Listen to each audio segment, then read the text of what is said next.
Jy's meer geseënd as wat jy dink. Wanneer die woord seëning ter sprake is, dink mense aan geld, besittings, gesondheid, voorspoed, veiligheid. Nou ja, dit is sekerlik ook seëninge, maar vir die Here is hy self die seëning. Paulus skryf vir die Efesiërs in Efesiërs 1 dat ons in Christus geseën is met alle geestelike seëninge in die hemel. Jy is baie meer geseënd as wat jy ooit verstaan het.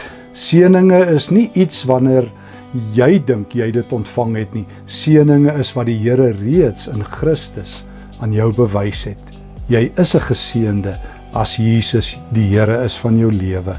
Jy is 'n geseënde as God jou Vader is. Jy is 'n geseënde as die ewige lewe jou deel is. En as jy deel is van die kerk van die Here.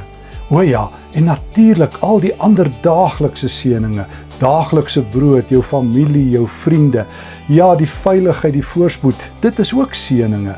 Maar jy is al reeds geseënd, nog voordat jy jou daaglikse seëninge ontvang het, want die Here sê, hy beskou jou as 'n geseënde. Jy is geseën met alle geestelike seëninge in Christus, omdat jy in hom glo.